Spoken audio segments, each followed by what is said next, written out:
ఆ result declare అయిపోయింది. అది ఎవరిని అడిగిన చెప్తున్నా మీ వాడు ఫస్ట్ కౌంట్లోకి వెళ్తాడు సార్. లోకమంతా ఒకటే పాట, అది గెలుస్తాం. ఇక నడమల పార్లమెంట్లో ఏమవుతుందో చూద్దాం. ఎన్నైనా రావచ్చు, ఓట్ల శాతం కూడా ఉంటుంది కదా మనకు వచ్చేది. ఒకడు మనకు 11 వస్తాయని చెప్పిండు, ఇంకోటి 1 వస్తుందని చెప్పిండు, ఇంకోటి 2 నుంచి 4 వస్తాయి అన్నాడు. ఇది పెద్ద గ్యాంబ్లింగ్ లాగా అయిపోయింది. దాని మీద సట్టా బజారు, షరతులు కట్టుడు, బేటీలు కట్టుడు, ₹1,00,00,000 చేతులు మారుడు, ఇదో పెద్ద గోల్మాల్ కంపెనీ అయిపోయింది. సరే చూద్దాం.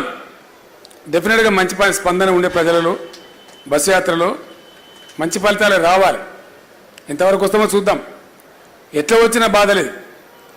మనకు 11 అయితే పెద్ద పొంగి చేసేది లేదు, 2, 3 అయితే కుంగిపోయేది లేదు. ఎట్లా వచ్చినా పరిస్థితి ఎట్లా ఉన్నా తెలంగాణ రక్షణ కవచం బీఆర్ఎస్.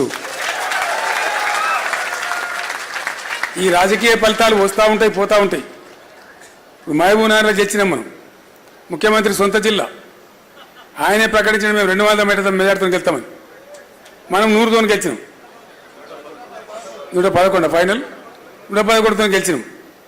అంటే ఇంత మాత్రాన మనం పొంగిపోయే అవసరం లేదు. కాబట్టి ఎప్పుడైనా జయాపజయాలు నిరంతరంగా వస్తూ ఉంటాయి, పోతూ ఉంటాయి. అవి ఆయా పరిస్థితులను బట్టి ఉంటాయి. కానీ మన ప్రయాణం, మన ప్రస్థానం కొనసాగుతుండాలి. మన కర్తవ్యం ఒకటే, దయచేసి నేను కోరుతున్నా. ఇప్పుడు కట్టె బంద్ చేసి చాలా రోజులు అయితే నిలబడి మాట్లాడడం పర్లేదు. సో నేను కూడా మంచిగా దురస్థ అయిపోయాను. ఇప్పుడు ఏం బాధ లేదు. పోదాం, ఇంత దూరమైన పోదాం. చాలా అద్భుతమైన కొత్త నూతన ఉద్యమ పందా ఆవిష్కరించాల్సిన అవసరం ఉంది. ఇప్పుడు కొత్త ఉద్యమ పందా మనం పట్టాల్సి వస్తుంది. ఎందుకంటే ప్రజలను కాపాడుకోవాలి.